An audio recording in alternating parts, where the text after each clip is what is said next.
Good afternoon. Please be seated.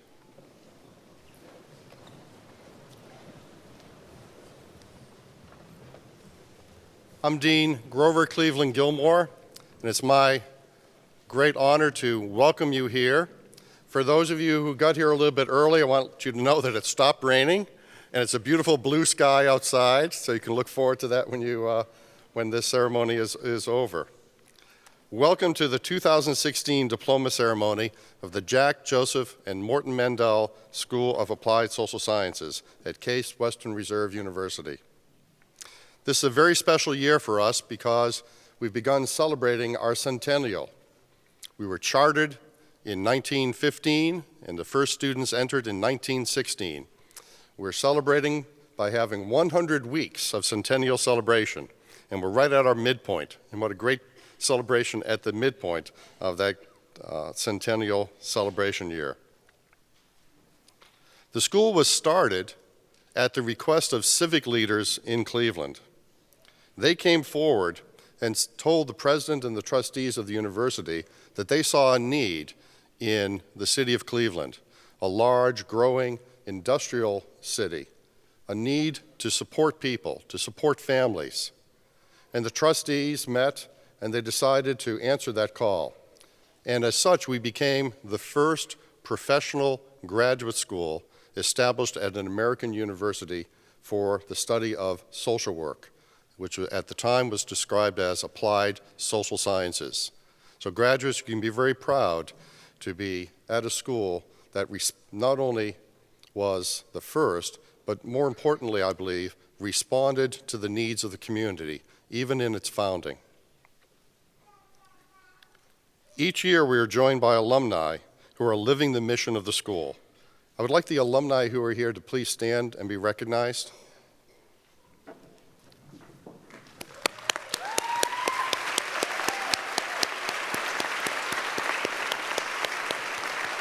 Thank you. Graduates, we are here to celebrate your accomplishments. Each of you is outstanding and will go forward to change the world. You truly are change agents. We want to congratulate you on reaching this very special moment of the day. Of course, you are not alone on this journey. You have many people to thank you for supporting you along the way. Your family members, your friends, and many are with you today. And I'd like you to stand and to thank them by applauding. Applaud.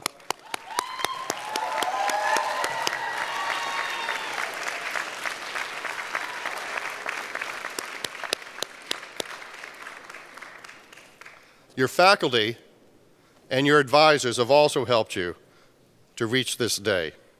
These dedicated individuals have worked hard to provide excellent educational experiences for you. Faculty members and field advisors, would you please all stand to be recognized by the graduates?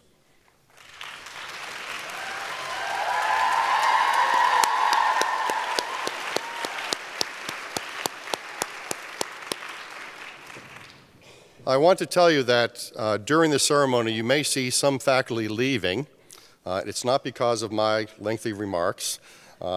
It's because we also have a PhD program, and the people who are graduating in that ceremony have been supported by their faculty, and their faculty advisors will be leaving in order to participate in the ceremony for the doctoral students. So I'm very appreciative of the faculty who have taken their time this morning to be here with you and who are going off to help also their doctoral students.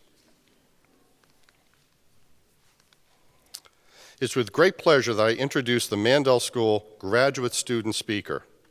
Nominated by her peers to represent the 2016 graduate class, Melissa Pantel-Koo is our speaker. Melissa, would you please come forward?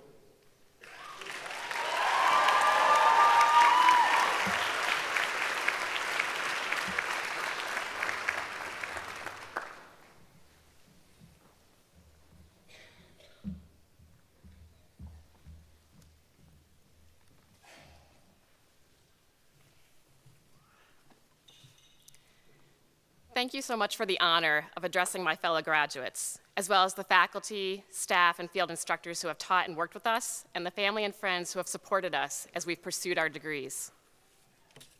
I'd like to talk to you today about walls. A few years ago, I had one last job interview for a career that never really got off the ground.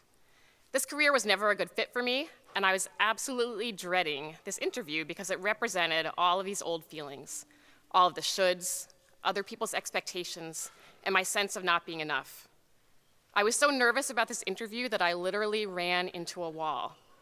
Somehow, I forgot to open the garage door. I backed up without looking and ran my car into the door. With a start like that, you can imagine how the interview went. And when I came home, I said, I'm done. I finally admitted to myself that this career was not what I wanted.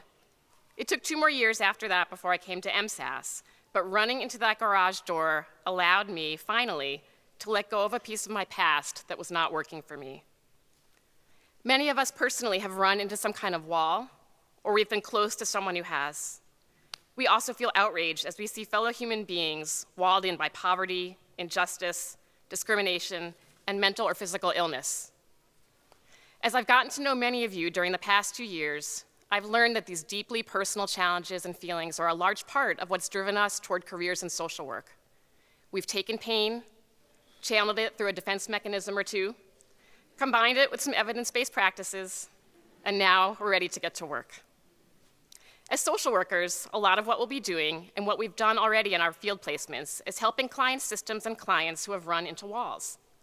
A community confronting police brutality, a nonprofit facing drastic budget cuts, a child struggling with the effects of abuse and neglect, a young adult grappling with his first psychotic break, a mother confronting her substance abuse, a veteran coping with the physical and emotional scars of war. Sadly, there is no shortage of clients. These clients are going to need us, whether they go at their wall with a sledgehammer or they chip away at it bit by bit. Some of our clients are going to run into their walls head on, over and over. Others may peek at their walls and cover their eyes, too afraid to face them. Some will get a running start and jump right over, but later realize that slowly examining each brick might have served them better. And for many clients, getting over the wall is only the beginning. They're going to need our help as they build new lives on the other side, because it's so different from what they've been used to.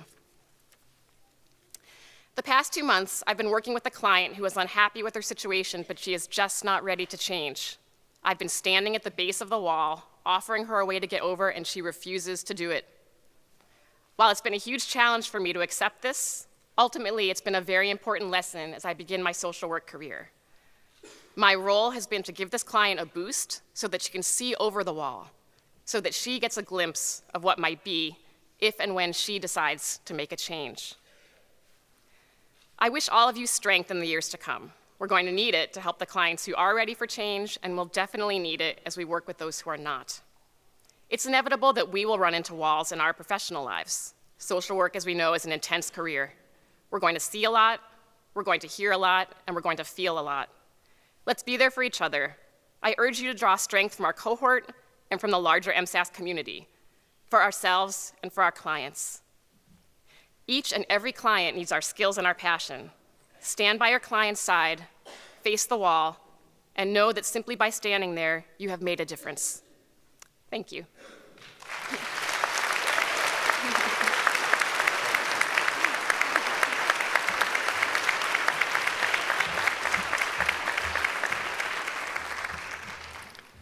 Well, I can certainly see why you chose Melissa.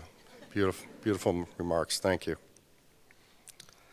I'm pleased to begin the presentation of awards with the Irene Saw Gross Award.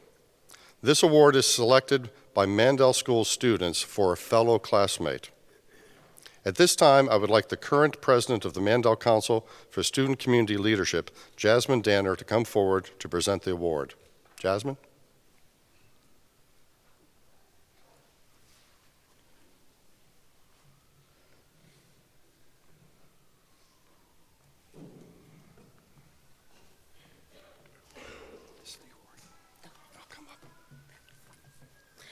The Irene Saw Gross Award was established by Mr. Milton Gross to honor his wife, an MSAS graduate of 1940. It is given to a member of the graduating class chosen by their peers in recognition of outstanding interests and accomplishments in the area of humanitarian services. The award is based on two premises: unusual capacity of human understanding and demonstration of evidence of social service through curricular and extracurricular activities. This year's winner of the Irene Saag Gross Award exemplifies all the noted qualities. Student nominations state that this sensitive and outspoken student activist has worked by creating a sustainable and transformative environment of healing and hope for the family and broader community of the 12-year-old Tamir Rice. Another student states that this student has been applying what we learned about community empowerment to heal the community after the shooting death of Tamir Rice through working with the Butterfly Project. The 2016 Irene Saag Gross Award goes to Shelley Grayson. Shelley, please come forward to accept this award.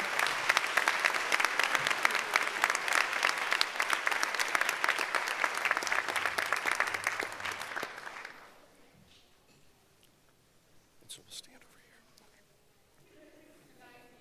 here.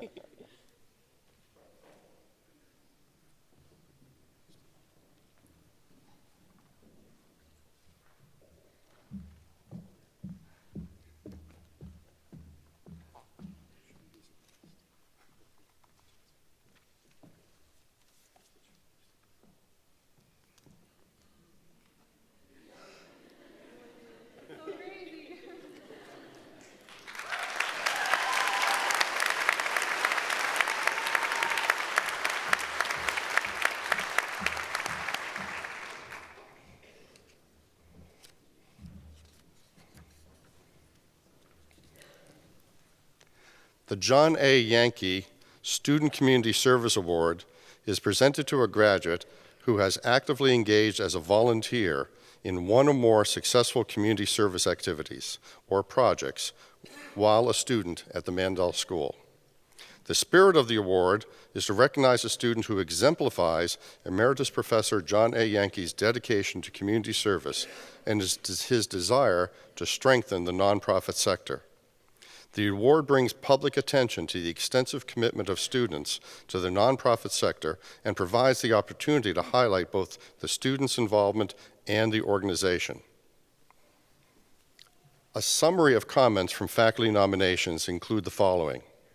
The graduate serves on the Professional Development Committee of the Case Graduate Student Council. She is an amazing leader and has developed a number of activities for our students and other graduate students to connect together and receive extracurricular education. She was on the planning committee of the Professional Development Conference held this semester on campus for all graduate students.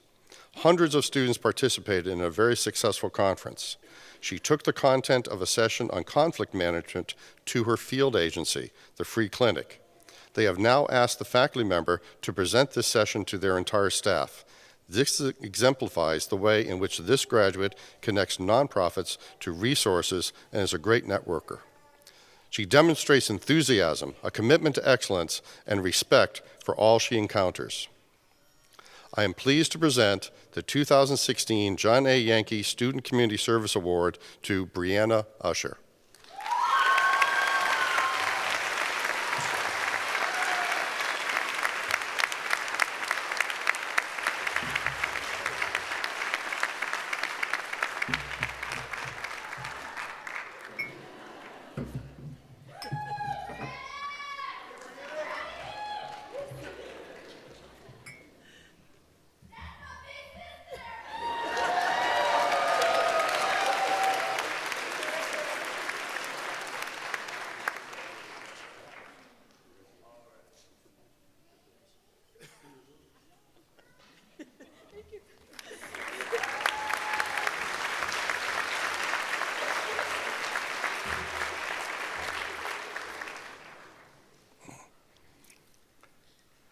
The Mandel School's Dean's Award for Outstanding Student Achievement is presented to a graduate or graduates whom faculty feel exhibits academic achievement, exceptional service to the school, and exemplary performance in field education.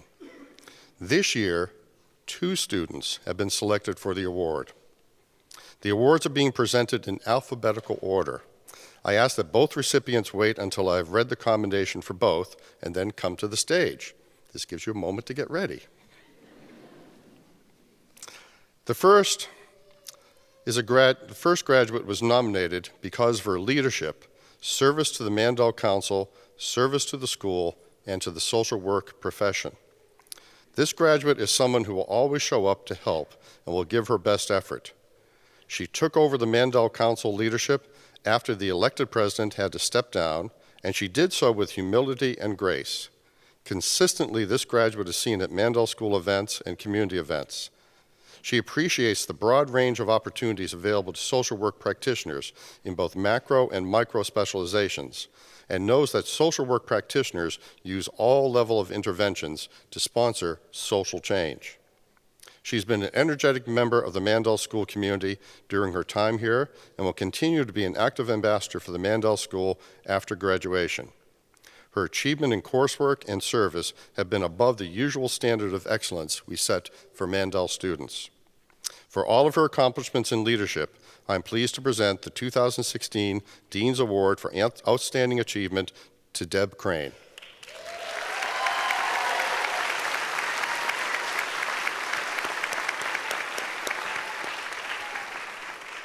And now the next person. Our next graduate has demonstrated strong academic achievement and has consistently presented herself as a focused and driven student. She impressed faculty with the effort she put forth in her coursework, her ease at working collaboratively with other students, her critical thinking skills, and the quality of work independently produced. Through her participation in discussions and learning activities, she was able to not only promote her own learning, but also facilitated other students' levels of engagement, which the instructors believe led to deeper understanding and learning of the course content for the whole class. She clearly emerged as a leader in the classroom. She has also demonstrated exceptional service to the Mandel School and to the community. Among a long list of community and school service, I will note a few. She was an active member of the Student Leaders Advocating for Mental Health, SLAM, Project Hope's Freedom Run, and has organized monthly peer-to-peer self-care groups to support her fellow students in maintaining optimal mental and emotional health while pursuing the MSSA degree. For all of her accomplishments in leadership, I am pleased to present the 2016 Dean's Award for Outstanding Student Achievement to Catherine Weaver. And now please come forward.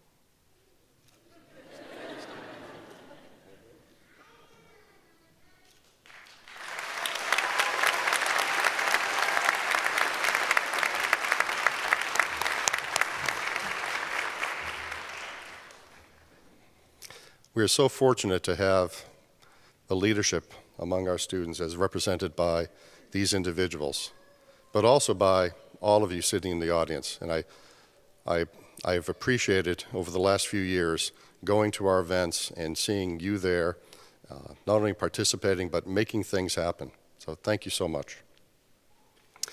Each year we have the opportunity to recognize one individual as outstanding field instructor.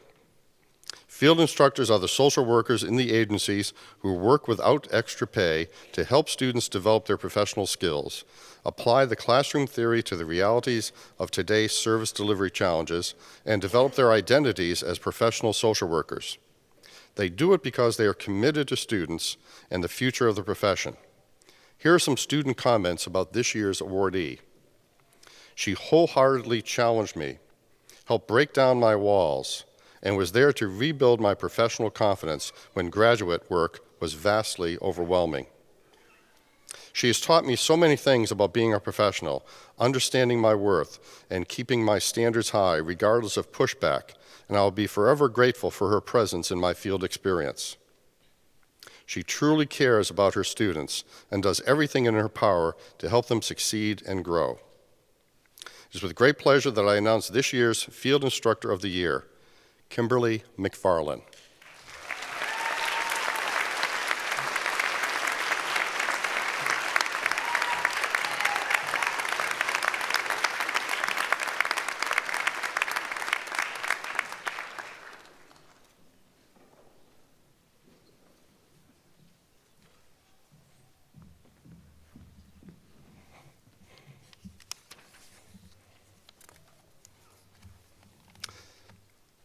We're now going to present the Outstanding Teacher of the Year Award for full-time teaching. And the president of the Mandel School Alumni Association, Annette Iwamoto, will make the presentation.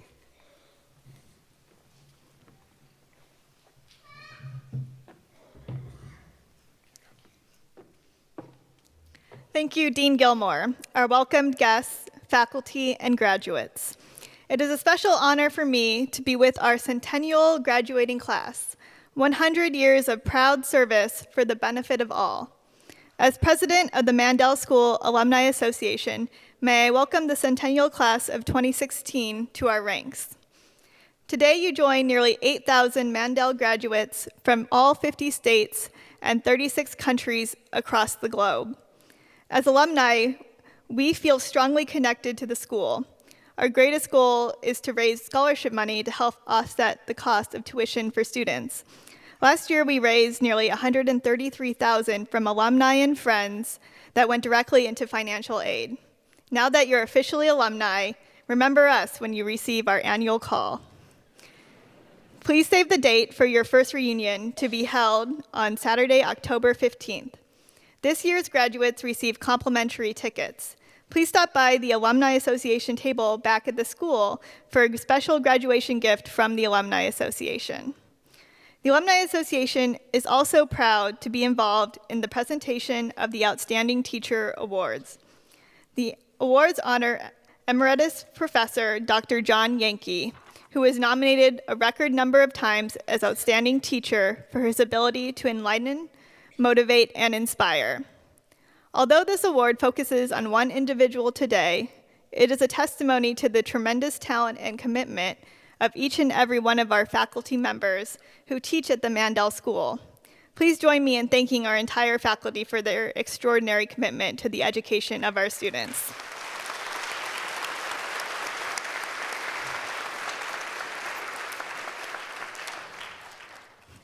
Here are selective student comments about our full-time faculty award winner.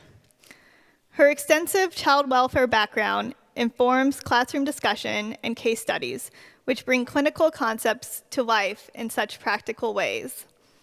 This professor took time to ask, listen, and respond to students' many questions, yet managed class time efficiently, ensuring all required materials were covered and assignments clearly conveyed. She went to great lengths to provide students access to and an understanding of the importance of self-care, while also demonstrating self-care strategies in each class. This professor passionately and professionally represented the ideals, values, and ethics important to the social work profession. The outstanding faculty member of the Jack Joseph and Morton Mandel School of Applied Social Sciences is Dr. Zoe Brentwood. Please come accept this award.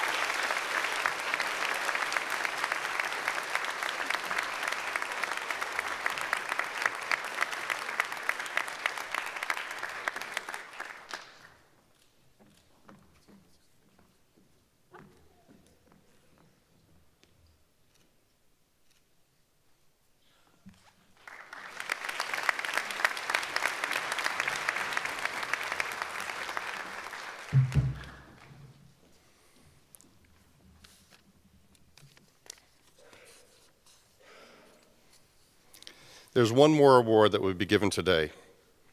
Our commencement speaker, Connie Schultz, is receiving the Advocate for Human Rights Award. Connie Schultz is a nationally syndicated columnist for Creators Syndicate and a professional in residence at Kent State University. In 2005, she won the 2005 Pulitzer Prize for Commentary for columns that judges praised for providing a voice for the underdog and the underprivileged. Her work has appeared in the New York Times, the Washington Post, Politico, Parade, The Atlantic, ESPN Magazine, and Democracy Journal. Also in 2005, Schultz won the Scripps Howard National Journalism Award for commentary and the National Headliner Award for commentary. In 2003, she was a Pulitzer Prize finalist in feature writing for her series, The Burden of Innocence, which chronicled the ordeal of Michael Green, who was imprisoned for 13 years for a rape he did not commit. The week after her series ran, the real rapist turned himself in after reading her stories. The series won the Robert F. Kennedy Award for Social Justice Reporting, the National Headliners Award, Best of Show, and Journalism Awards from Harvard and Columbia Universities. In 2004, Schultz won the Batten Medal, which honors a body of journalistic work that reflects compassion, courage, humanity, and a deep concern for the underdog. Schultz is also a fellow with the Vietnam Reporting Project. Her 2011 series, Unfinished Business, explored the long-term impact of Agent Orange in the U.S. and in Vietnam. Recently, the series won the Associated Press Managing Editor's Journalism Excellence Award in International Perspective. She has received 6 honorary degrees, and for the last 2 years has served as a Pulitzer Prize juror. Schultz is the author of 2 books published by Random House, Life Happens and Other Unavoidable Truths, a collection of essays, and His Lovely Wife, a memoir about her husband Sherrod Brown's successful 2006 race for the U.S. Senate.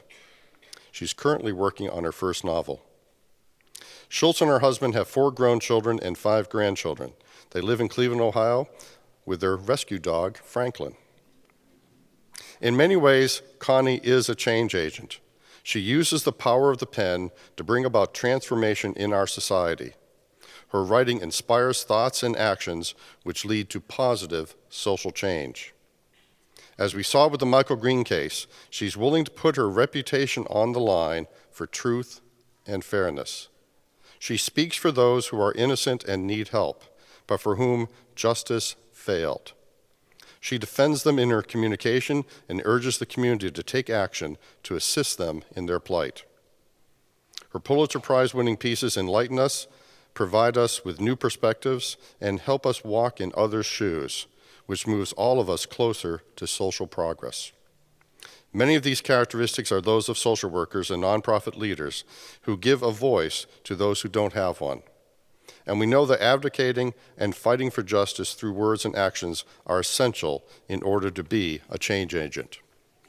Therefore, for her significant contributions as a leader, role model, and creator of opportunities for others, the Jack Joseph and Morton Mandel School of Applied Social Sciences proudly bestows upon Connie Schultz the Mandel School Advocate for Human Rights Award.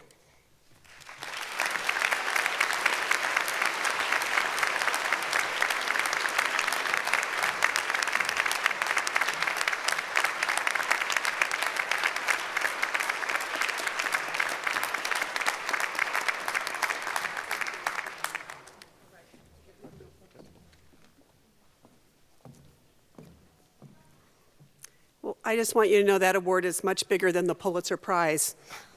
It's really big. Well, this is quite an honor. When I agreed to give this commencement address, I did not know that I was going to receive that award. And the first person I told was my husband. And as his wont, I got a very tearful response.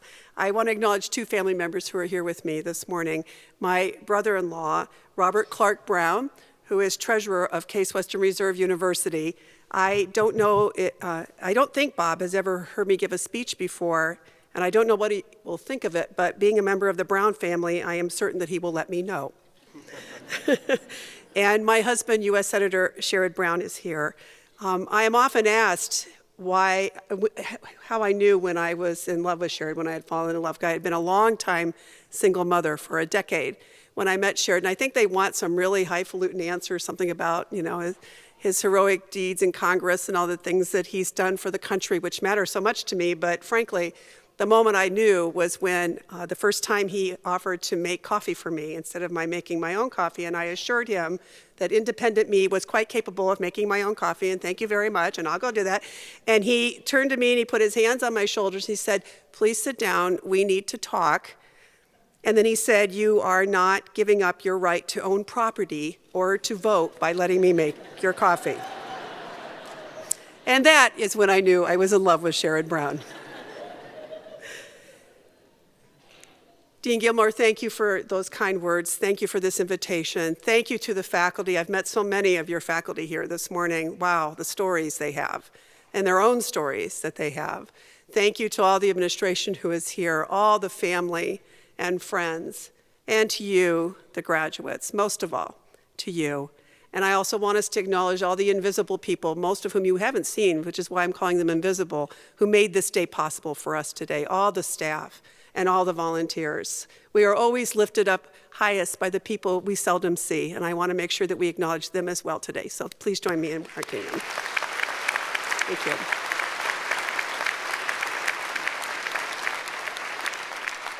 When you are a newspaper columnist, and I've been one now for 14 years, you do hear from readers. And not surprisingly to anyone in this room probably, I have found that not all readers are happy with me.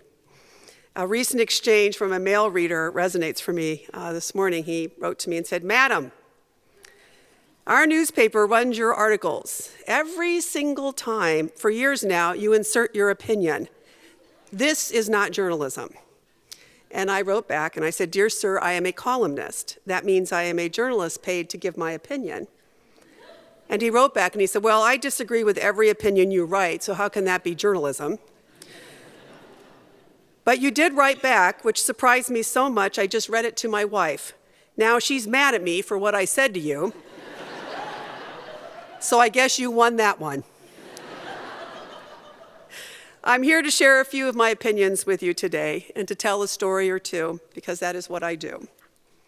In the fall of 1975, my parents loaded the trunk of their Chevy Cavalier before driving 75 miles to Kent State University, where the size of the student enrollment was slightly less than the population of my hometown. I was so scared. After they moved me into my dorm room, I walked my parents back to the car, and then I lingered a bit. This, after months of insisting to anybody who would listen that I couldn't wait to leave my small town life behind. My mother was unusually tearful, reminding me to write. My father offered his version of a hug, patting my back with both hands as if he were putting out a campfire. His only advice, don't blow this. I was the oldest of 4 children and the first in my family to go to college. From my earliest years in elementary school, my parents talked about when, not if, I would go. Chuck and Janie Schultz, my parents, thought they were 2 nobodies, but they were going to raise 4 somebodies. All 4 of their children graduated from college. They were 2 people, we know, and Dean and I were talking about this earlier because he comes from the same background. They wore their bodies out so that their children would never have to, and both of them died in their 60s. My mom was a nurse's aide. The summer before I left for college, I worked as a waitress, and that was the first time I thought about what those 8-hour hospital shifts were doing to my mother.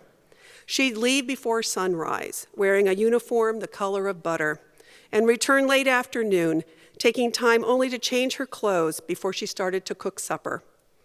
The one time I dared to complain about my swollen feet, she did not reprimand me. She didn't remind me of how much harder it was for her to work all day on her feet. She just continued to stand at the stove and stir the pot as she turned to me with a tired smile and said, "And that is why you are going to college." My dad was a utility worker. He was one of those guys who showered after work at the plant. During the summer months, I would often sit on the front porch swing and wait for the sound of crunchy cinders in the driveway, the signal that Dad was home.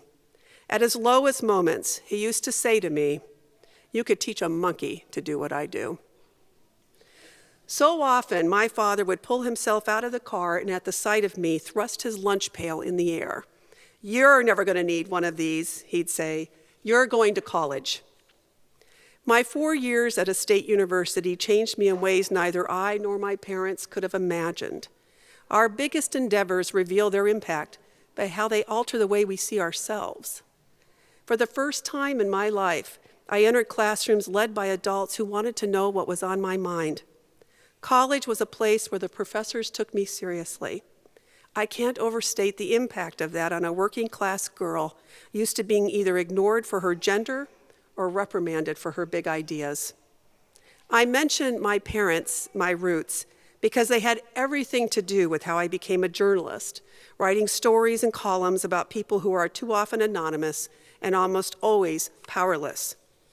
When people ask me why I keep writing such stories 30 years later, I tell them a story about my mother.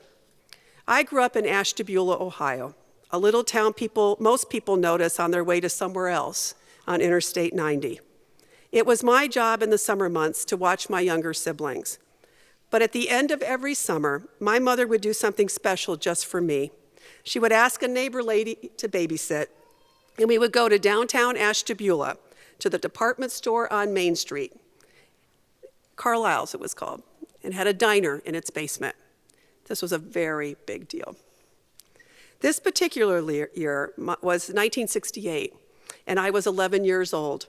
I had a toasted cheese sandwich, tomato soup, and a milkshake. Some things you just don't forget. I remember the waitress treating us like family, like so many waitresses do. And we had the nicest time until right towards the end as we were waiting for our check. Our waitress was waiting on another table. The customer was a man wearing a suit, and he was yelling at her. I don't have any memory of what he said, but I recall her saying over and over, "I'm sorry, sir. I'm so sorry," until she ran off in tears. My mother, all 4 feet 11 inches of her, not counting her beehive, turned toward him and tried to stare him down, but he would not look at my mother. So she finally turned to me and said in a very loud voice, "Honey, don't marry him until you see how he treats the waitress." What Mom meant, of course, was how we treat the people we're allowed to mistreat is the measure of who we are as human beings. We all have bad days. Whenever we resist unloading our frustrations on someone who has to take it, we telegraph our respect for them and we affirm our own resilience. With every act of kindness, we make certain we have not become what we loathe in others. My mother's lesson in the diner has stayed with me my entire career. Now, this is often the moment when I talk to graduates about the importance of being activists for kindness. But it's important to know one's audience, and I think you've got that one covered. One of my dear friends, the Reverend Kate Matthews Huey, often patiently engages me in discussions about common notions of compassion and justice, as if we have to strike a balance between kind-heartedness and activism. Traditional definitions cast compassion as sympathy, even pity. But I offer a different one, shared with me in the late 1980s by a social worker I met at Metro Hospital. She said, "Compassion is doing whatever is necessary to heighten awareness." Compassion is doing whatever is necessary to heighten awareness. If that is how we define compassion, we are always doing the work of justice. Most people want to be good. Most people want to make a difference in the world. They want justice. But most people feel pretty helpless to do that. Most of them feel ignored. They are waiting for a reason to make what civil rights icon John Lewis calls necessary trouble. I learned a lot about this notion of necessary trouble and learned a lot about the inherent goodness in people after I wrote about a tip jar in 2004. Sharon and I were attending, it was an event for a nonprofit, actually, a charitable event, and it was at the most popular party center in the city of Cleveland. You could tell by the women who were waiting on us. I mean, first of all, they were all women of color, virtually all of them. All of them worked part-time. None of them got any kind of benefits. One of those women was standing behind the counter at the coat check at the end of the evening. And this was a large crowd, so it was a long line as we waited for our coats. I was standing there watching her, and you could tell that she was tired. But I also noticed there was this giant glass jug. I mean, it was a jug. and it had on it a sign labeled tips. And it was brimming with money, not just singles. There were a number of fives. I saw a 20 and a 10. I mean, it was almost filled to the top. So when it was my turn to hand her the ticket for my coat, I said, "You look like you'd like to get home." And she shook her head and she said, "I am so tired." And Sherrod was standing behind me, and I pointed to the tip jar and I said, "Well, at least you get these at the end of the night." And she said, "Oh, we don't keep the tips." And I said, "What do you mean you don't keep the tips? Who keeps the tips?" And she said, "Management keeps the tips." And I said, "What?" And I heard Sherrod behind me say, "Oh, no." The following Monday, this was a Friday evening, the following Monday I called the management office of the party center, and I got a middle manager, a woman who started yelling at me pretty quickly, and she said, "Connie, why are you asking this? Nobody cares who keeps the tips." And I said, "Oh, I think they do." And she said, "Nobody's ever asked who keeps the tips." And I said, "That's because you have a sign that says tips, and people are assuming it goes to the woman behind the counter." Well, in my profession, you know you're onto something when 2 hours later you get a call on speakerphone from 2 vice presidents of the company and you didn't call them. You really know you're onto something when the first words out of one of the men's mouths is, "Connie, there's no story here." I laid out to them what I just told you, and I said if they were willing to change their policy, that's the story I would do. But they assured me that nobody cared who keeps the tips. I wrote the column, as I've just told you, and I ended it with this. I simply said, "They say you don't care who keeps the tips. I think they're wrong. What do you think?" They changed their policy by 11 a.m. the next morning on the most popular radio show in Cleveland. And the reason they did that is because thousands of readers started weighing in, not just with me directly, but at the party center. They're calling into the radio show who read the column online. And I learned something really valuable in that moment. That's what I mean when I tell you I know most people are good people. Most people want to make a difference in the world, but they don't know how. And that's something you'll be doing day in and day out. You're showing them how. In this current political climate, we have many opportunities to make necessary trouble. Certainly in your chosen profession, with your conscience finely tuned to justice, you see such opportunities in your every waking moment. I run a public Facebook page. It's got about 152,000, I don't like to call them followers because that sounds like a cult. Let's call them subscribers. And we have discussions every day, and I insist on civility, and most of the time we manage it quite well. But I have noticed a trend in recent months where someone will show up and call either me or liberals in general libtards. Most of the time, I just deleted the comments, but finally I'd hit my breaking point. And so instead, I posted a photo. It is a black and white photo. I am a kindergartner riding on the back of my uncle, my arms wrapped around his neck, my bare toes pointing to the ceiling as I peek out from behind his head. In the background, my grandmother's wet laundry hangs from little hooks along the archway, which tells me this is a photo in the dead of winter in the snow belt of Ashtabula County. This is what I wrote to go with that photo. Today I deleted several references to libtard in comments thread on my wall, as I always do when I see the word. A reader privately suggested I grow a thicker skin if that word bothers me. I was going to brush it off, as I usually do, but then I thought about why the word bothers me so much. His name was Francis, Uncle Francis, to my siblings and me. He was my mother's brother. In this picture, he's in his late 20s, holding up 5-year-old me at my grandmother's house. He was my mother's big brother in size and chronology, but not in aptitude. She was fiercely protective of him until he died in his 50s. Only family members could understand his speech well, and so he tended to be very quiet in other people's homes and in public. I remember cuddling with him on the couch as a child to watch TV, he loved cartoons, and sitting on the floor with him to play with his toy cars. He was polite and gentle, and the object of unkind remarks and stares from strangers all of his life. Call me a liberal and I'll say thank you. Call me or anyone on this page a libtard, and your comment will disappear. I hope this helps to explain why. What unfolded, of course, I don't even need to tell you, I suspect you already can imagine in the comments thread, story after story about other people's Uncle Francis, their children, their siblings, their uncles and aunts. We know this. We know there are so many out there who are just waiting for one person to step up and say the word. We must always be ready to make necessary trouble. I know you already understand that. In a world of so many bystanders, you are the upstanders. And that comes with a cost, which brings me to the only bit of advice I have for you. You are leaders in a profession designed to change the world.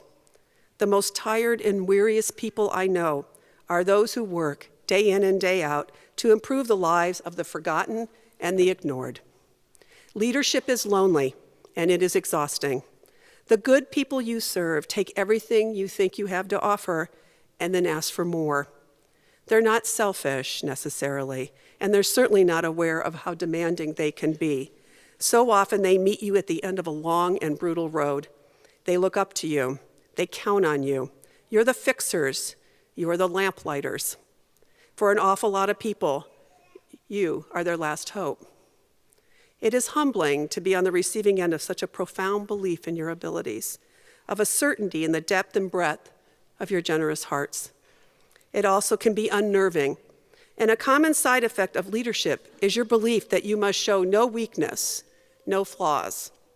I want to suggest to you that if you think you have to mask your humanness, you will never discover the full capacity of your influence, your ability to heal hearts and mend lives.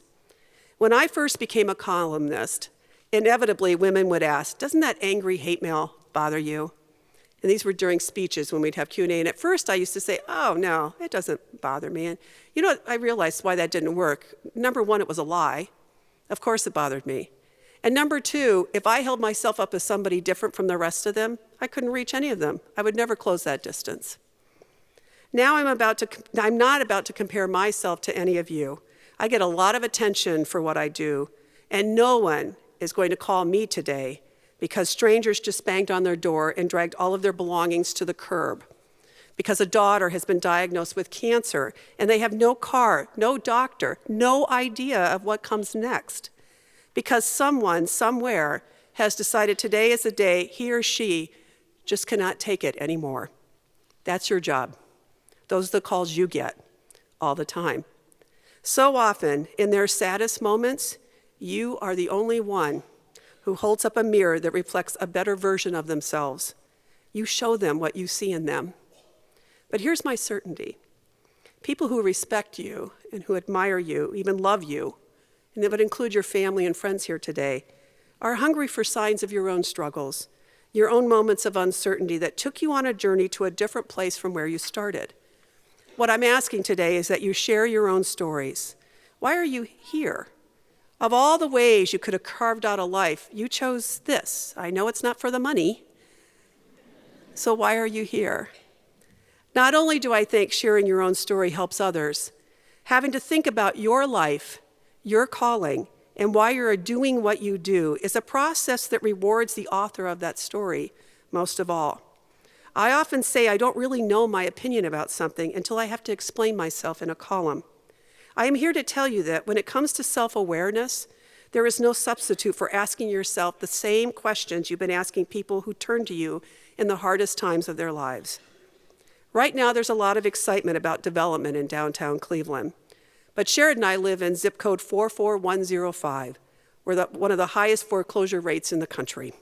We are surrounded by blight. The murder rate in our city is up. Children are being shot and they're dying. The challenge is how to help everyone understand that it's not about us versus them, that it's not about those people, but rather our community, our brothers and sisters. Last October, I interviewed Samaria Rice, the mother of Tamir Rice, the 12-year-old boy who was shot and killed by 2 Cleveland policemen in a public park when he was playing with an air gun. She told me she watches that video. We've all seen that video, have we not? Those final seconds when her son was still upright with his whole life ahead of him. I watched that video over and over, she told me. I have to. It's the last video I have of my child alive. I see that police car speed up to Tamir. There's no time. There's no time for my boy to understand what is happening. She took a deep breath and stared straight ahead as she continued to speak. He didn't have a lot of suspicions about people. I look at him in that video and I'm wondering, what are you thinking right now? Do you know what's about to happen to you? In 2008, I was writing about race because we had the first African American nominated to become president of the United States. I come from the white working class, and I understood exactly what was going on, but I didn't know how to reach a lot of them. And so I turned to our friend, Congressman John Lewis, who barely survived the march in Selma 51 years ago when they crossed that bridge in an effort to fight for the right to vote. He is a hero to so many, including me. And I asked him, I said, John, I'm trying to reach more of these readers. I'm trying to change their hearts. How do I do that? And his advice has stayed with me ever since. He said, Connie, I don't need their hearts. I just need them to do the right thing. It reminded me of what Martin Luther King used to say. You can't make them love us, but you can stop them from lynching us. My goodness, how we need all of you in this world. But please take care of yourselves. Give yourself those quiet moments to watch your world unfold in front of you. Sometimes the emotion of such moments can wash over us and render us speechless. I have lived long enough to know that when I have no words, my heart will readily take over and freeze that memory for times when I start to get a little scared about where we're headed as a country and as fellow human beings. We have a lot of framed family photos on the walls of our home, photos of our 4 children in every stage of their lives, and now our 5 young grandchildren. One of the photos is positioned at the bottom of our stairs, so that it's the first thing I see when I come down every morning, and it's the memory that lifts me up the stairs at the end of the long days. It is a photo from the hour before our youngest daughter's wedding. The makeup artist has just finished with her face, and Caitlin has turned in her chair to smile at our grandson Clayton, who is 7 years old. In the picture, his hands cover his face. Because I was standing in the doorway watching this moment unfold, I know why. After Caitlin smiled at him, Clayton's small hands flew up to his face and he said, "You're so beautiful, I could faint." There is magic in those quiet moments when we give ourselves permission to do nothing but take it all in. And now I leave you with one last story. It's about another influential woman in my life, Sherrod and Bob's mother, Emily Campbell Brown. Emily Campbell Brown was born in Mansfield, Georgia, and married a doctor and moved to Mansfield, Ohio. Born and raised in the Deep South, she shed much of that history when she came to Ohio and became a civil rights activist all of her life. In 2008, when she found out that nobody was making an effort to register voters in the poorest part of town, she, every week, loaded her card table in the trunk of her car and drove to a shopping center in the heart of the Black community. Before Election Day, she registered more than 1,000 voters. Emily Campbell Brown was diagnosed with a terminal disease right after the election. She was determined to live to see the first African-American man sworn in as president. And so we got hospice involved, and Bob was with her on the day of the inauguration. She insisted that Sherrod and I go to Washington, and Bob sat with her. We had her hospital bed right in the living room so that she could watch it on TV. A few days later, Sherrod, all the 3 brothers were helping to take care of her, and the wives, all of us wives were helping too. And one day, it was Sherrod's and my turn, and it was one long room, so I could sit at the dining room table and watch this scene unfold. And Emily turned to Sherrod and said, "Sherrod, I would love to hear the song Beautiful Savior from our Lutheran hymnal." And Sherrod, being the dutiful youngest son, of course, went into the family library and brought the hymnal out. Now, those of you who know my husband or have heard his voice, you know he talks like this. He sings like this, too. Beautiful Savior. So I'm sitting at the table and I'm watching my husband bent over, holding the hymnal, and he's singing 3 verses of that song to his mother. The very next day, she turns to Sherrod and says, "Oh, Sherrod, I wish our friend Janine were here." And Sherrod said, "Well, why is that, Mother?" Now, understand, Janine had one of the most beautiful singing voices of anyone we knew. She said, "I would love to hear her sing Beautiful Savior from our hymnal." And I'm watching this, sitting at the dining room table, and Sherrod said, "Well, Mother, don't you remember? I sang 3 verses of that song to you just yesterday. And she said, I know, honey. You're better in a group. Well, aren't we all? Let us not forget that. Let you not forget that. You are surrounded not just by colleagues and friends, but fellow warriors for justice. And may you never forget the strength that comes from that camaraderie. Congratulations, and thank you for choosing this for your life's work.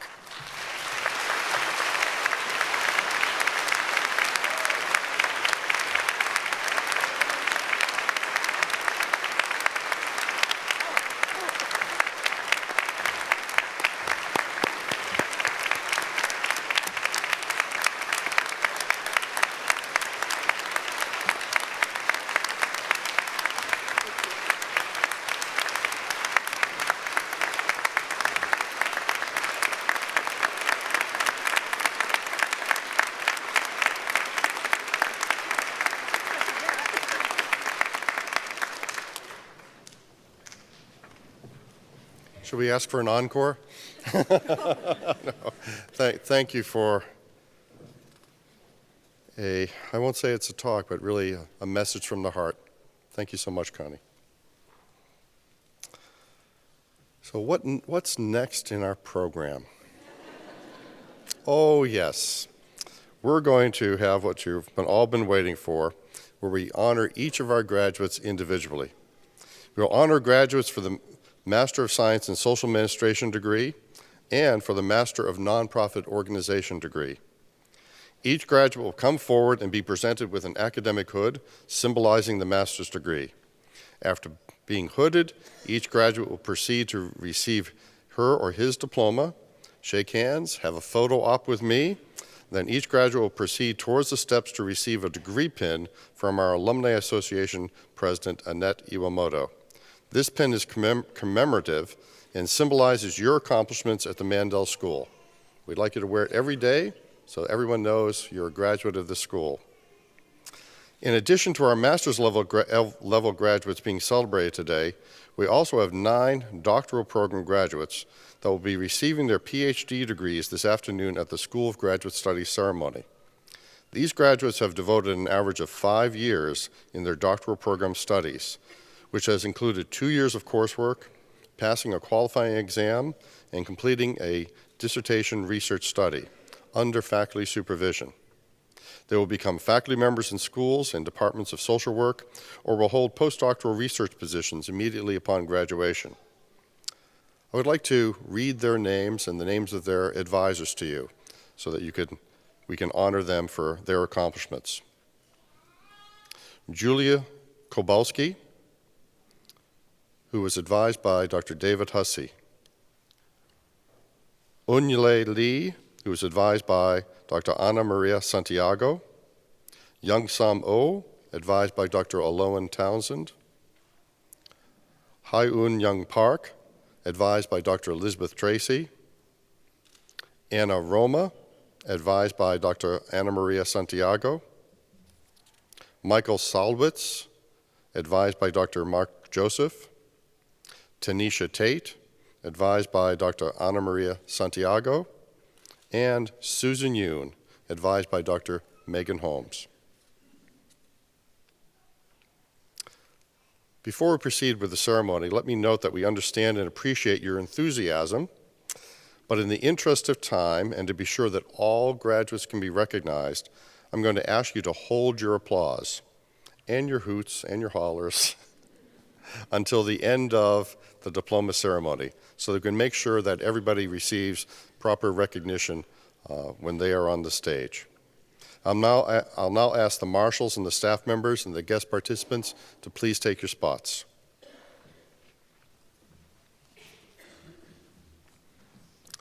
Dr. Robert Fisher will hood our M&O graduates. Dr. David Hussey will hood our leadership fellows. And Drs. Howard Hall and Clara Hall will hood their daughter, Ilya Hall. The remainder of our graduates will be hooded by Drs. Milligan and Joseph. Now, Dean Porter will start reading names.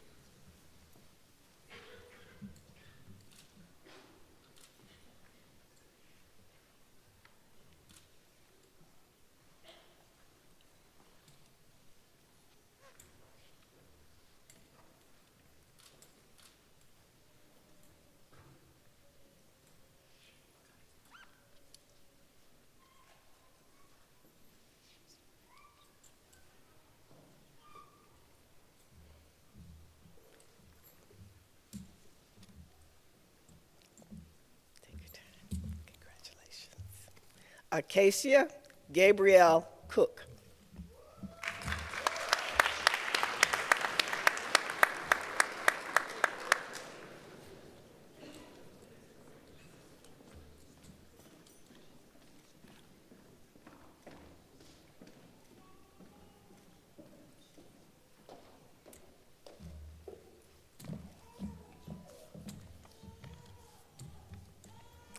Wrong by.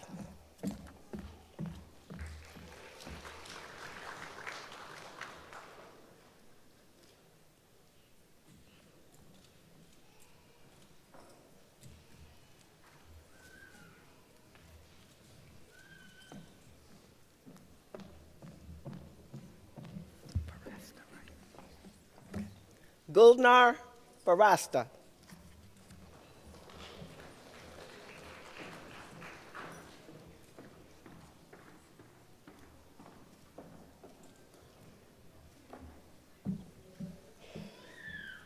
Carissa Harrington.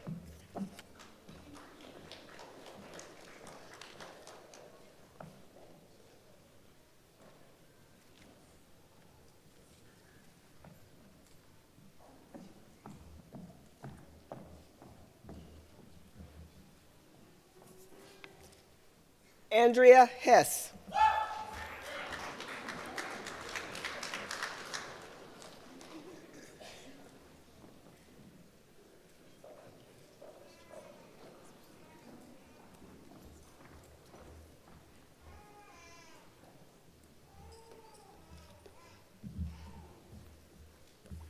Michelle Eileen Holy.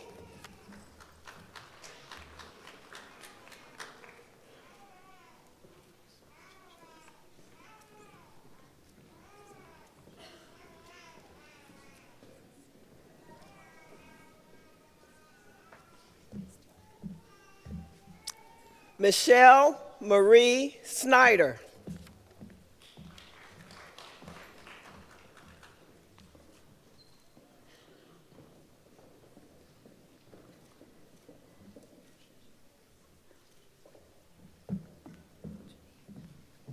Janine Block.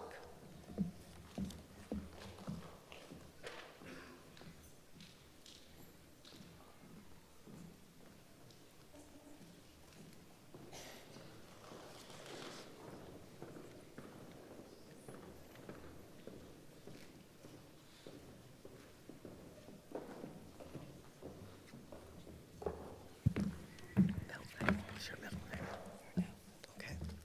Catrice Yarnell Williams.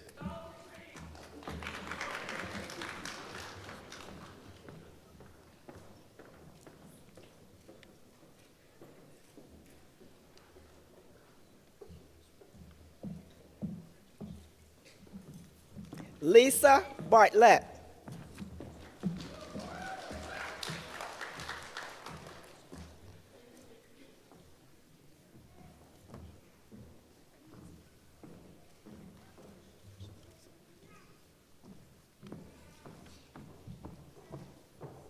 Rebecca Ann Devins.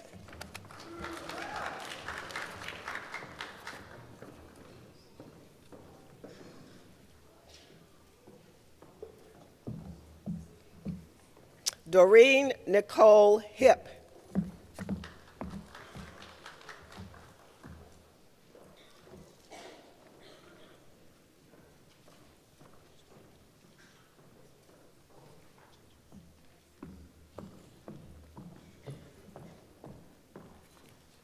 Ann Manette Smith.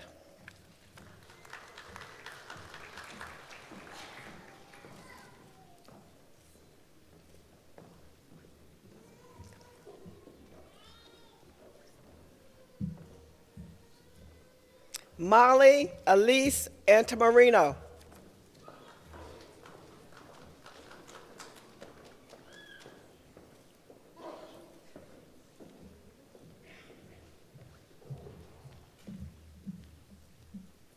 Dina Sonia Balk.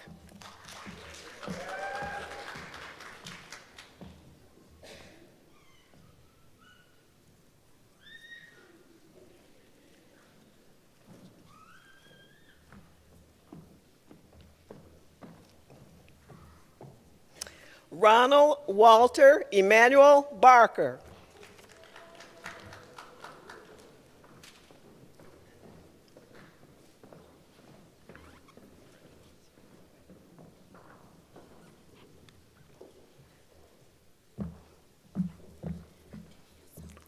Adeosola Bass.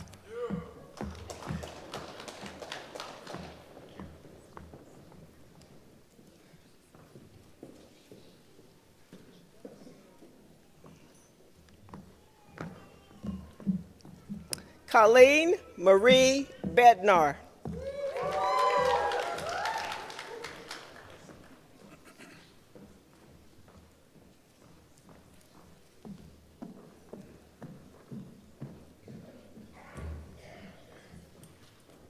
Sarah E. Beebe.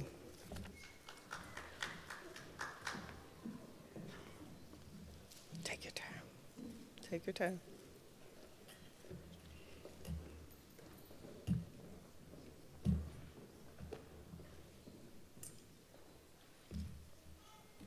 Come on, take your time. Okay. May E. Bennett.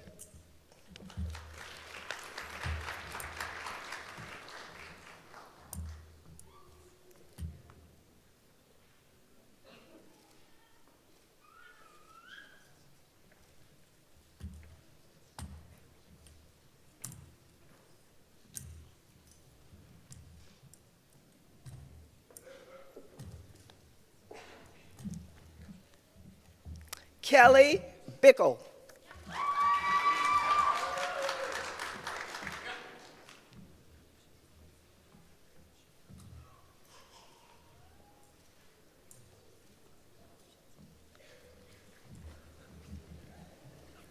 Scott Allen Campbell.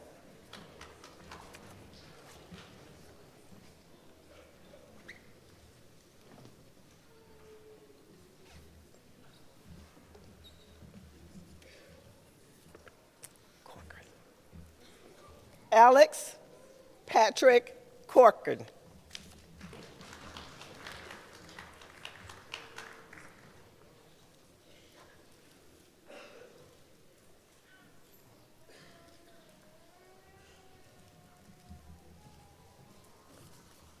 Elizabeth Christine Cornelius.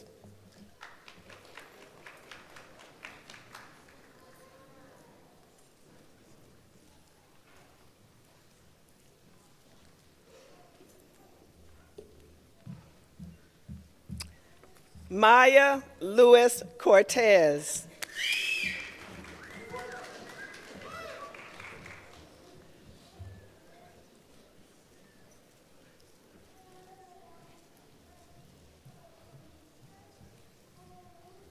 Deborah Crane.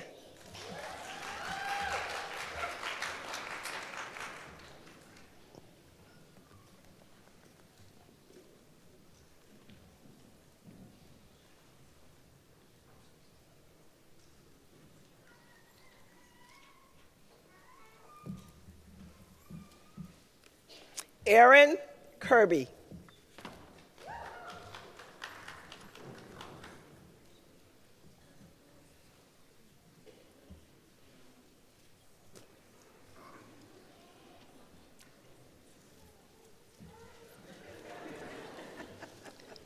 Isha Daniel.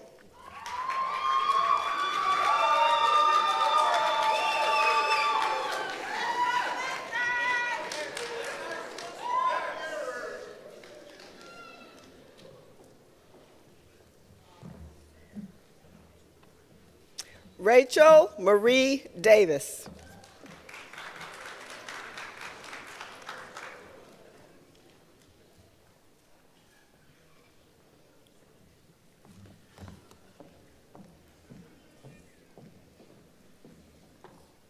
Erica Marie DeWine.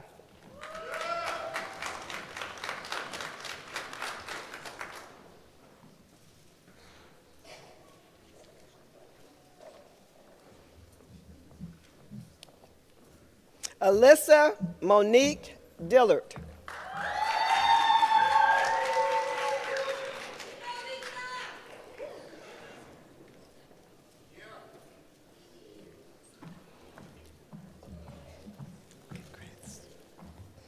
Christina DiNardo.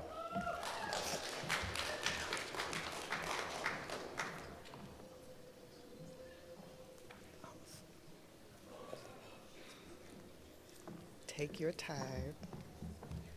Sarah Alexandria Eaton.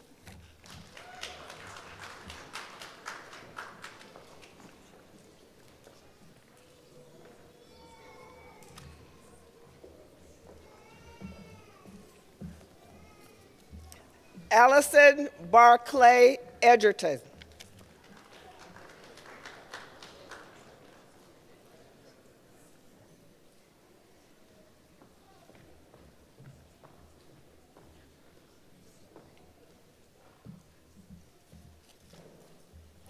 Emily Early.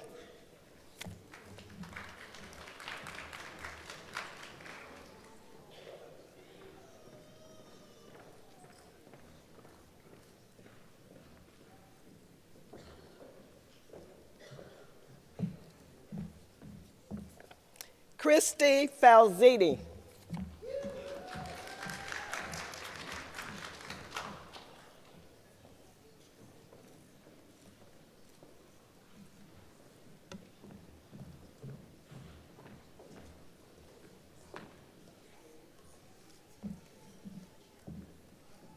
Mary Farina.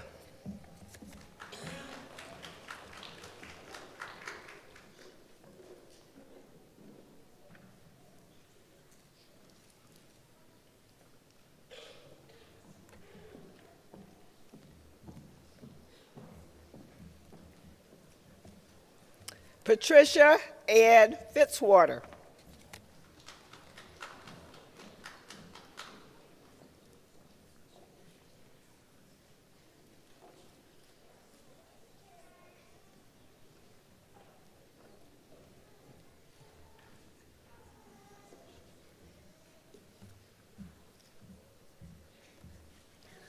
Henrietta Fletcher Lockhart.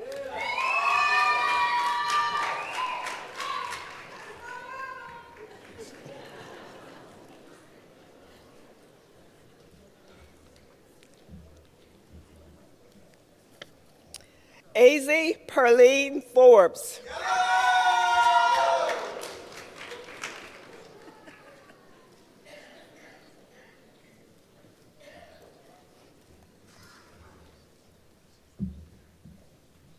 Andrea Elizabeth Gaiato.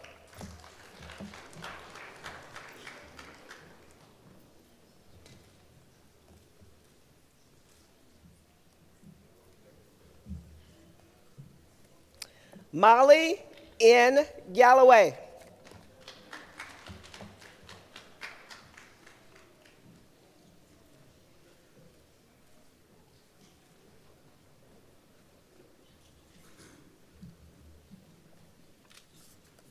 Emily Louise Gerenser.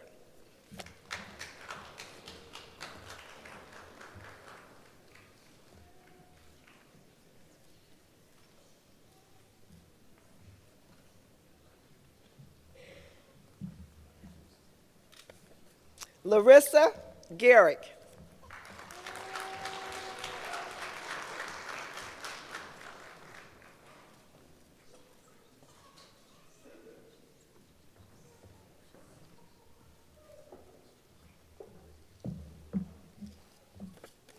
Emily Rachel Gibbs.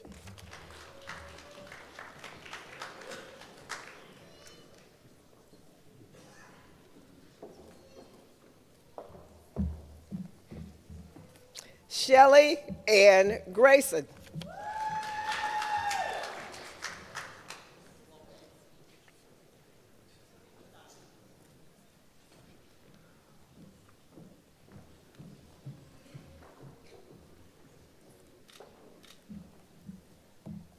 Berdana Green.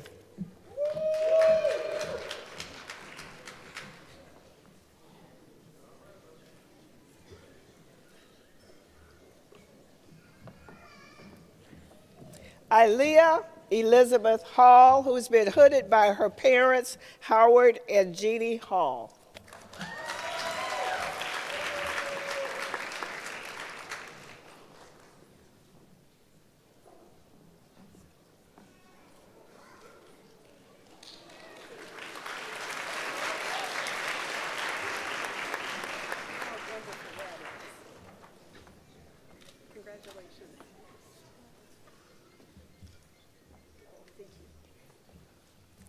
Charnel, right. Charnel Denise Hampton.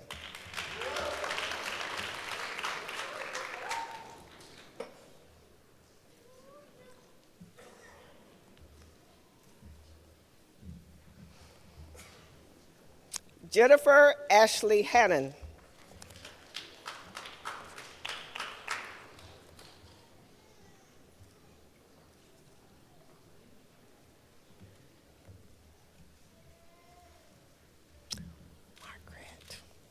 Margaret Mary Hannon.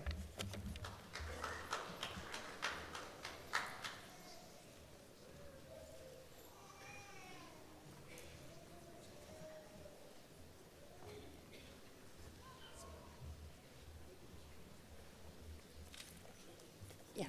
Kimberly Renee Harden.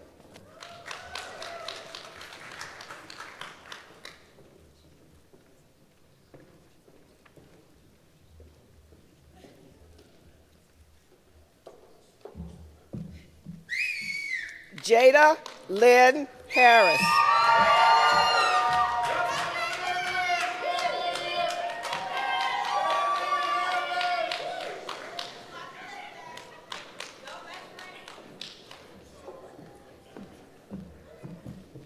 Cute shoes. Casey Marie Helkowski.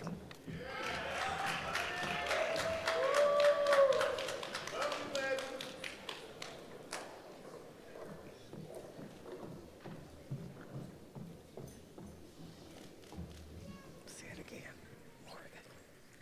Oh, Dustin Earl Holbrook.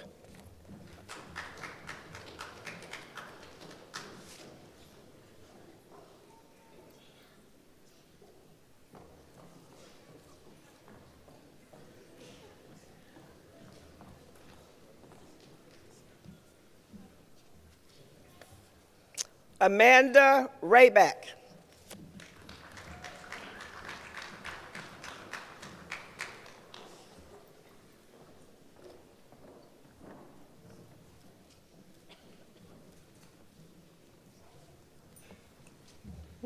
You okay? Catherine Huff.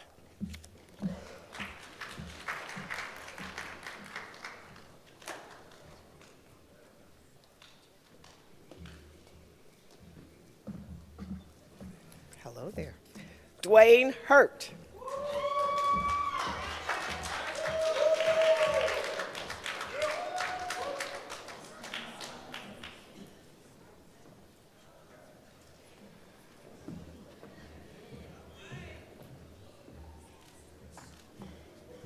Pronounce the last name.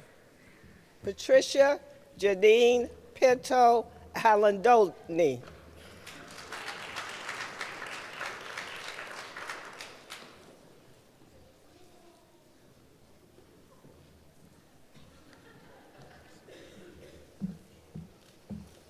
Elise Priscilla Keeber Emmons.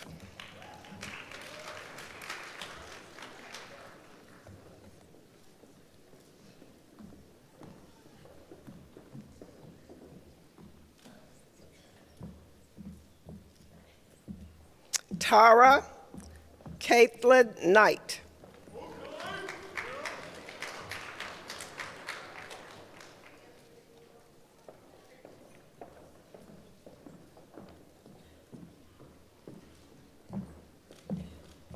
Nicole Lynn Kazako.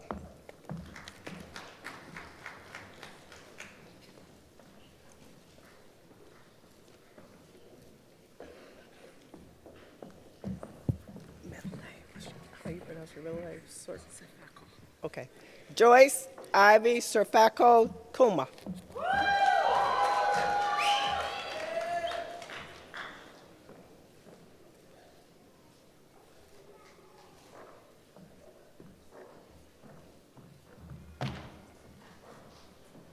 Megan Nicole Kay.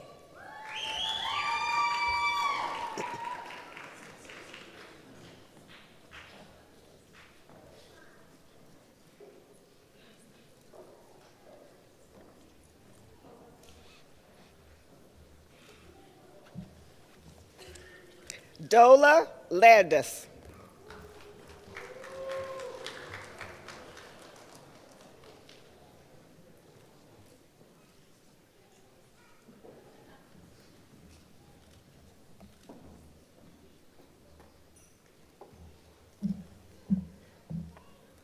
Brittany Lewis.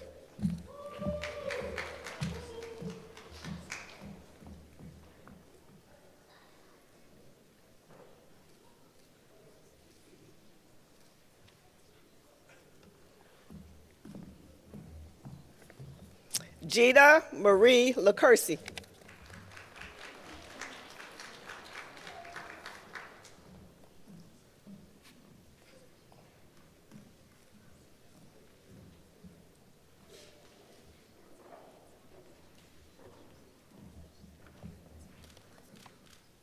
Benway Lowe.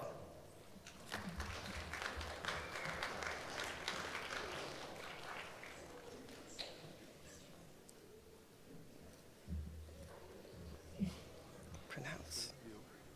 Trent Liu.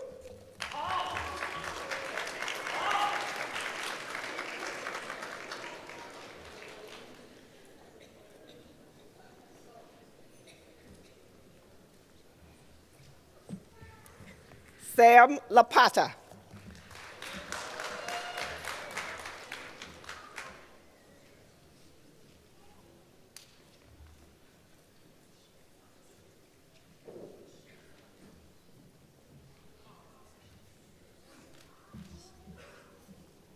Shinlu Lu.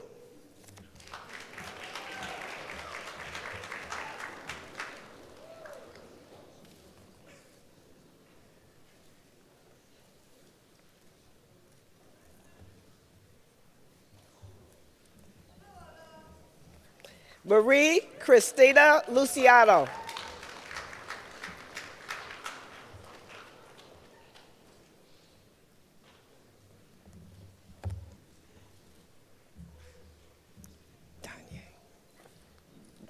Danielle Luo.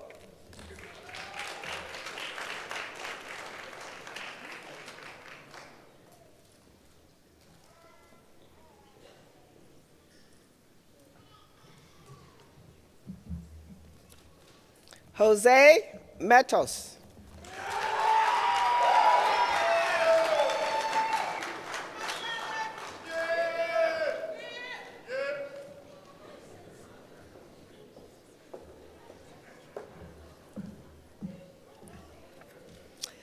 Leslie McAllister. Sure do.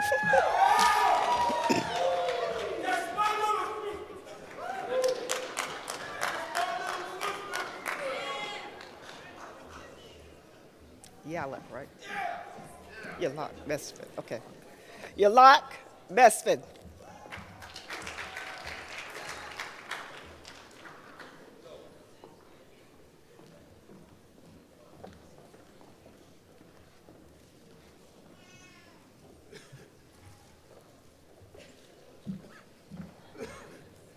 Sharon Meyer.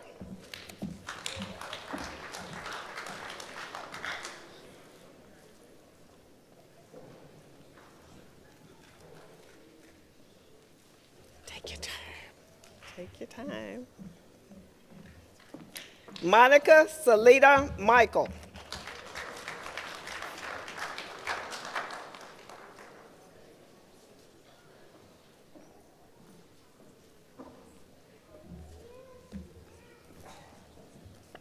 Amber Moore.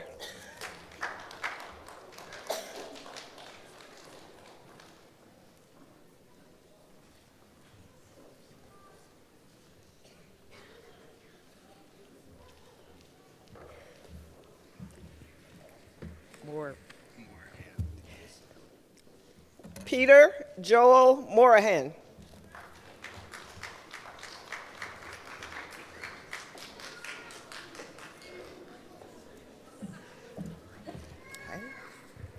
Han Ning.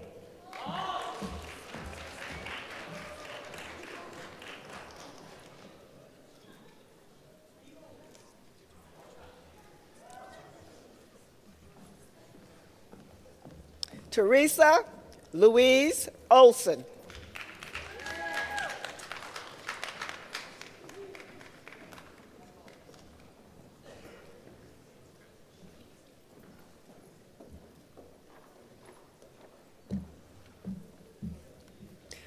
Odiri Ugari Obobian.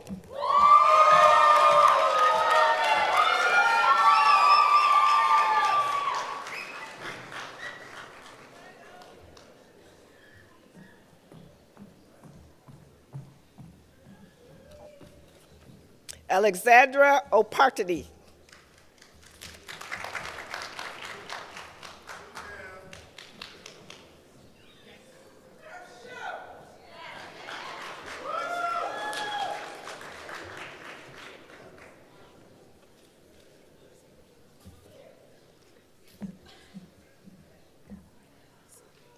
Kiari Osodi.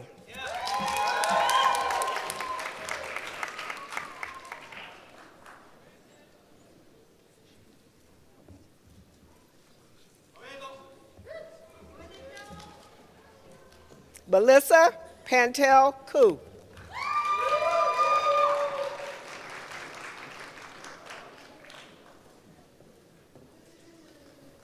Come on.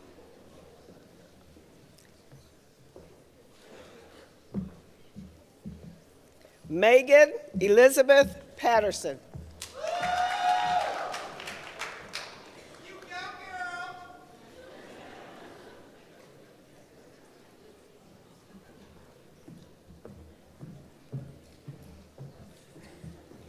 Elizabeth Payne.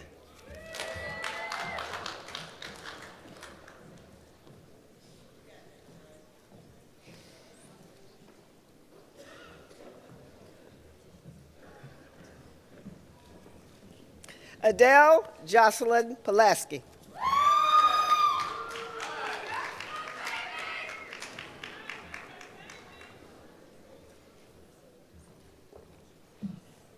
I like the shoes. Mandela Porter.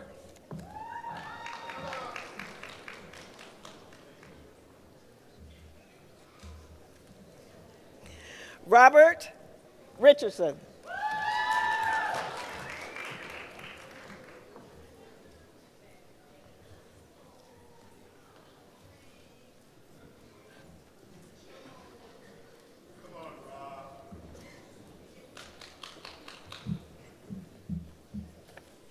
Sharon Sanders.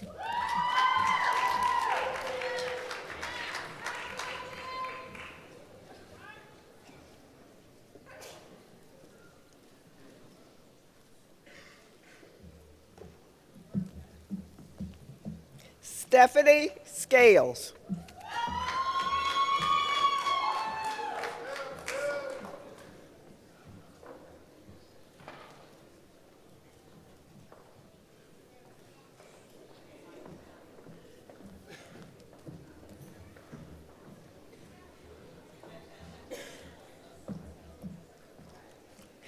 Maddie Diane Scott.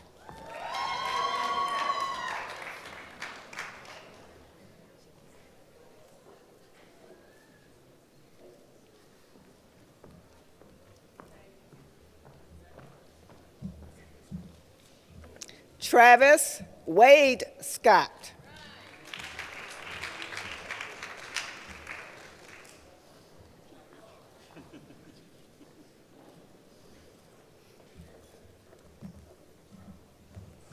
Imani Philip Scruggs.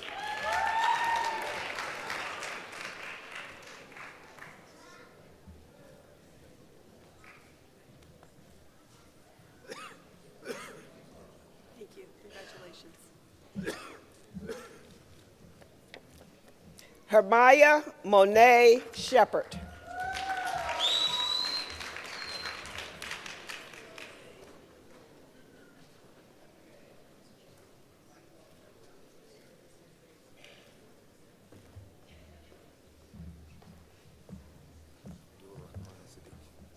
Abdur Rahman Siddiq.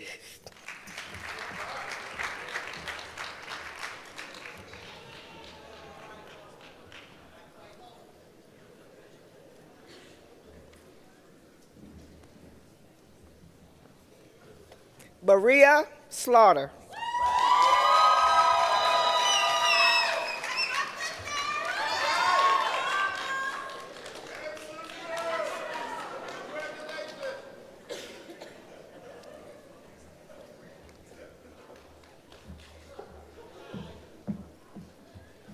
Akeisha Capre Smith.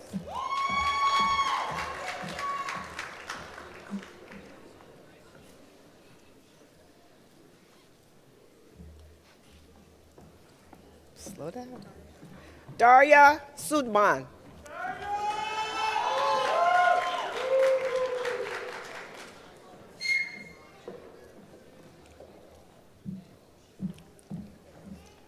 Elizabeth Miriam Hart Starter.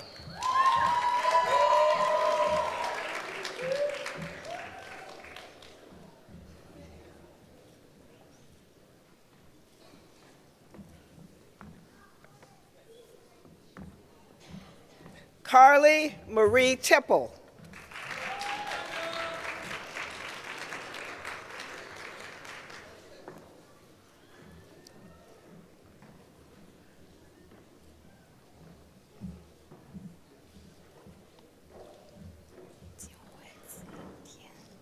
Shunwesa Tien.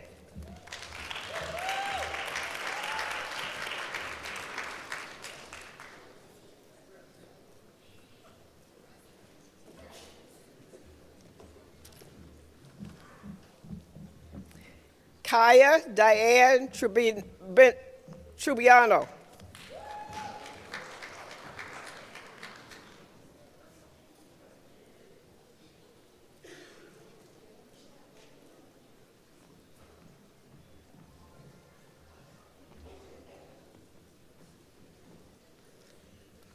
Majeen Kane, Tubi.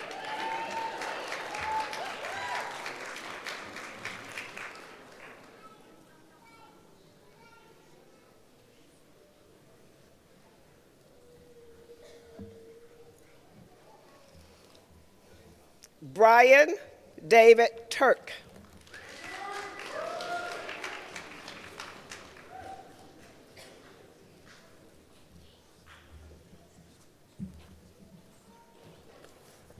Paul Joseph Tushman.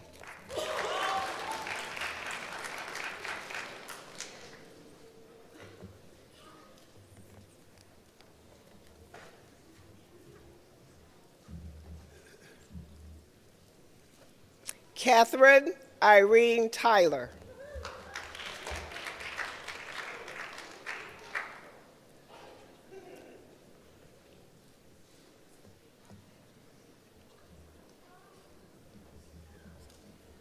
Brietta Usher.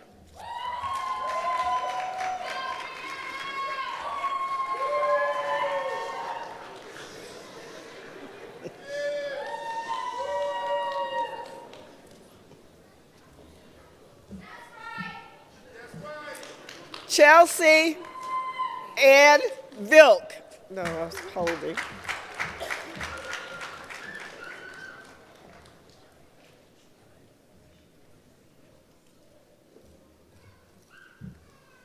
Thank you. Molly Ann Bolmer.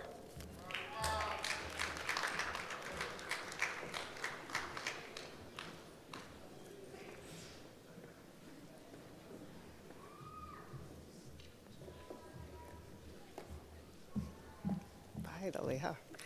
Diana Lynn Warman.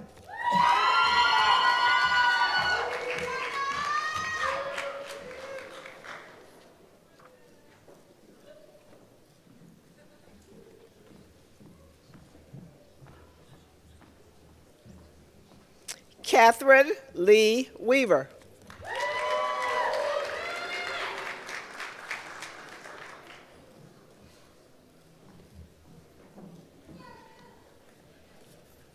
Lindsay Wellman.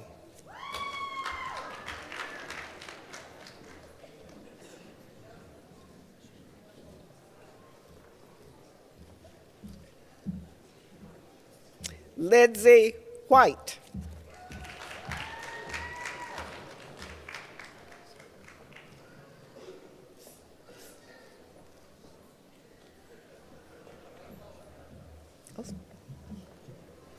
Mary Catherine Wills.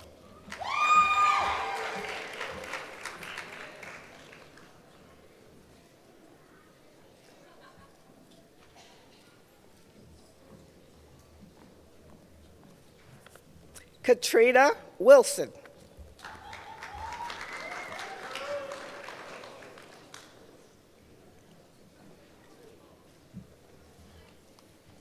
Tiffany Winters.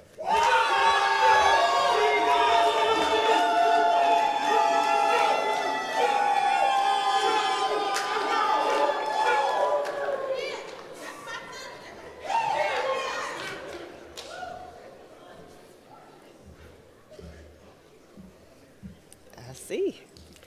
Yusef Zev Witkes.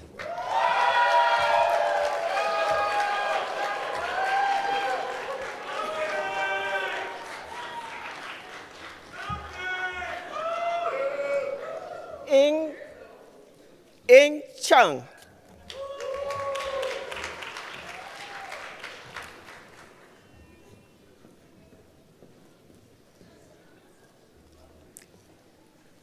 And last but not least, Christy Lee Zisler.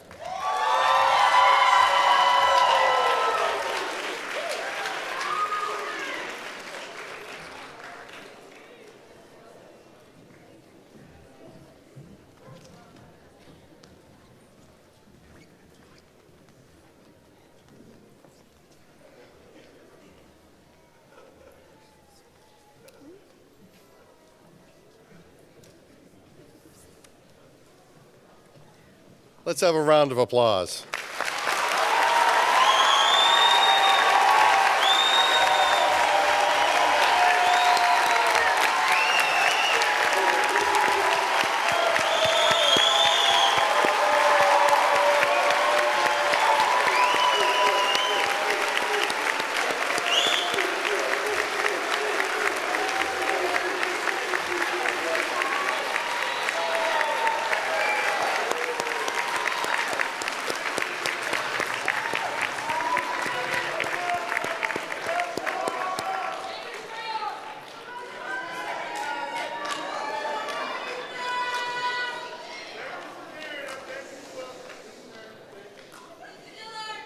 In organizing this event, a great deal of planning occurs. The faculty marshals who participate are very visible, but also there are staff who are working behind the scenes literally for months to bring this about. So I want to thank them for all the work they've done to really give us a great ceremony today.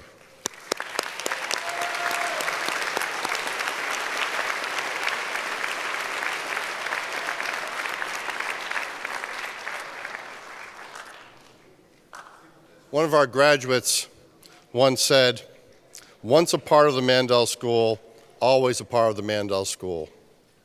The education you're completing today is the beginning of the next phase of your journey. As you go forth, please remember that you will always be an important part of the school. Please keep in touch with us, share with us what you're doing in your life, and remember that we're here for you. The faculty described to me the contact they have from alumni over the years, people calling up to tell about their successes in their work and also their challenges, and asking for advice. We are here for you. Remember that. This is actually my 15th convocation ceremony as dean of the school. And each year, it fills my heart seeing the people who've made a commitment from their heart and soul to be of service to others. And I want to thank you for that commitment that you made a long time ago, long before you came to the Mandel School, but also one that you're now going to go out with the skills that you've learned here, the sharpening of your intellectual abilities, and most importantly, the connections that you've made with one another to support one another as you go forward. I want to thank you for that and what I know you're going to do in the future. We're celebrating 100 years at the university. Think of all the social workers and nonprofit leaders who've left this school and have had an impact not only in this country, but in 41 other nations around the world. You're now part of that, a part of a great community of change agents.